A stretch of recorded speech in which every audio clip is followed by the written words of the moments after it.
श्रीमद भागवत महापुराणम स्कंद चौथा अध्याय 26. राजा पुरंजनाच्या शिकारीसाठी वनात जाणे आणि राणीला राग येणे. श्री नारद म्हणतात, एक दिवस हा पुरंजन सोन्याचे चिलखत घालून विशाल धनुष्य घेऊन आणि अक्षय भाते घेऊन 11व्या सेनापतीसह 5 घोड्यांच्या भरधाव धावणाऱ्या रथात बसून पंचप्रस्थ नावाच्या वनात गेला. त्या रथाला 2 दांड्या, 2 चाके, 1 धुरा, 3 ध्वजदंड, 5 दोरखंड, 1 लगाम, 1 सारथी, 1 आसन, 2 जू, 5 आयुधे आणि 7 आवरणे होते. तो 5 प्रकारच्या चालींनी चालत असे. तसेच तो सोन्याने मढविला होता. आपल्याला प्रियतमेला क्षणभर सुद्धा सोडणे राजाला कठीण होते. तरीसुद्धा त्या दिवशी शिकारीच्या नादाने तो तिची पर्वा न करता मोठ्या गर्वाने धनुष्यबाण घेऊन शिकार करू लागला. त्यावेळी त्याची आसुरी वृत्ती वाढलेल्याने त्याचे हृदय इतके कठोर आणि दयाशून्य झाले होते की त्याने आपल्या तीक्ष्ण बाणांनी पुष्कळशा जंगली प्राण्यांचा वध केला. जर राजाला पशूच्या मांसाची अत्यंत आसक्ती असेल तर त्याने शास्त्रविहित कर्मासाठीच वनामधील शास्त्रविहित पशूचाच जरुरी पुरताच वध करावा असे सांगून शास्त्राने स्वैर प्रवृत्तीला आळा घातला आणि राजा जोत हे जाणणारा मनुष्य असा प्रकारे शास्त्रविहित कर्माचे आचरण करतो, तो त्या ज्ञानामुळे कर्माने लिप्त होत नाही. नाहीतर स्वच्छतेने कर्म केल्याने मनुष्य अभिमानामुळे कर्मामध्ये बांधला जातो. तसेच गुणप्रवाहरूप संसार चक्रात सापडून विवेकबुद्धी नष्ट झाल्यामुळे अधम योनीमध्ये जन्म घेतो. पुरंजनाच्या निरनिराळ्या पंखाच्या बाणांनी छिन्न विछिन्न होऊन अनेक जीव दुःखाने प्राण सोडू लागले. त्याचा तो संहार पाहून दयाळू माणसे दुःखी झाली. ती हे सहन करू शकली नाहीत.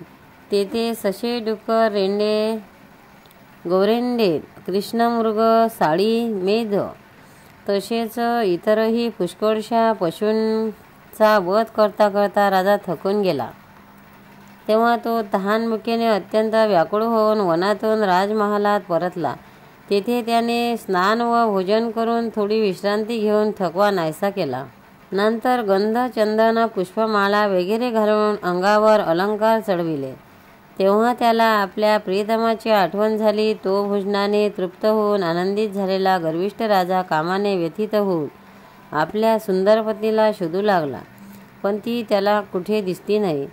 हे प्राचीन वही तेव्हा विषण्ण होऊन अंतपुरातील स्त्रियांना त्याने विचारले, सुंदरींनो, आपल्या स्वामिनीसह तुम्ही पूर्वीप्रमाणे कुशल आहेत ना? या घरातील वैभव पाहिल्यासारखे आनंददायी का वाटत नाही बरे? घरामध्ये माता किंवा पती पारायण भार्या नसेल तर ते घर चाकाविना रथासारखेच होय. मग कोणता बुद्धिमान पुरुष तेथे लाचारपणे राहणे पसंत करेल? मी दुःख समुद्रात बुडाल्यावर माझ्या विवेकबुद्धीला पदोपदी जागी करणारी आणि मला त्या संकटातून वाचवणारी ती सुंदर कोठे आहे ते मला सांगा. स्त्रिया म्हणाल्या, हे शत्रुंजय महाराज, आज आपल्या प्रियतेने काय योजले आहे ते आम्हाला माहीत नाही. बिछाण्याऐवजी आज ती जमिनीवरच पडून आहे.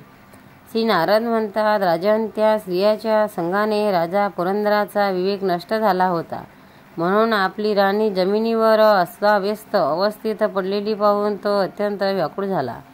दुःखी झालेला त्याने आपल्या मधुर शब्दांनी तिला पुष्कळ समजविले, परंतु त्याला आपल्या प्रेयसीच्या मनात प्रणयकोप झाल्याचे काही चिन्ह दिसले नाही. मनधरणी करण्यास तो तरबेज होता. म्हणून आता पुरंजन हळूहळू तिची मनधरणी करणे सुरू केले. त्याने प्रथम तिचे पाय धरले आणि नंतर मांडीवर बसवून घेऊन मोठ्या प्रेमाने तो म्हणू लागला. पुरंजन म्हणाला, हे सुंदरी स्वामी, ज्यांना अपराध करूनही आपले समजून शिकवण देण्यासाठी उचित शिक्षा करीत नाहीत, ते सेवक खात्रीने भागीहीनच होत. स्वामीने सेवकाला केलेली शिक्षा म्हणजे त्याच्यावर केलेली कृपाच होय. हे जे सेवक मूर्ख असतील त्यांना क्रोधामुळे समजत नाही.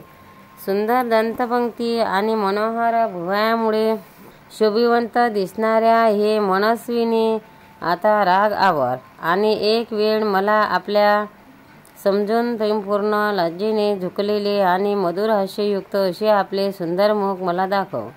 आहा, भुवयांच्या रांगेप्रमाणे असणारे काळेकुरडे केस, उभार नासिका आणि सुमधुर वाणीमुळे तुझे मुख कसे मनमोहक दिसत आहे. हे वीरपत्नी, जर दुसऱ्या कोणी तुझा अपराध केला असेल तर मला सांग. जर तो अपराधी ब्राह्मण कुळातील नसेल तर मी त्याला आता लगेच शिक्षा करतो. भगवंताचे भक्त सोडून मला या त्रैलोक्यात किंवा त्यांच्या बाहेर असा कोणी दिसत नाही की जो तुझा अपराध करून निर्भय आणि आनंदाने राहील. प्रिये, मी आजपर्यंत कधीही तुझे मुख कुंकुम विरहित, उदास, म्लान झालेले, क्रोधामुळे भीतिदेक झालेले, कांतीहीन आणि स्नेहशून्य असे पाहिले नाही. तसेच कधीही तुझे सुंदर शोकाश्रूंनी भिजलेले व तोंडल्यासारखे ओठ सिग्न केशराच्या लालीविरहित आहेत असे पाहिले नाही. सवयीच्या आहारी जाऊन मी तुला न विचारताच शिकारीसाठी गेलो म्हणून मी अपराधी आहे खास, तरीसुद्धा आपला समजून तू माझ्यावर प्रसन्न हो. कामदेवाच्या विषम बाणांनी अधीर होऊन जो नेहमी तुझ्या अधीन राहतो त्या आपल्या प्रिय पत्नीला योग्य कामासाठी कोणती कामिनी स्वीकारणार नाही. गोपाळ कृष्ण भगवान की जय. पंढरीनाथ भगवान की जय. भक्तांनो, व्हिडिओ आवडल्यास व्हिडिओला लाईक करा, शेअर करा, सबस्क्राईब करा. तसेच बाजूला असलेल्या बेलवर क्लिक करा म्हणजे याच्यापुढील सर्व व्हिडिओ तुम्हाला सर्वात आधी मिळत जातील. जय श्री कृष्ण.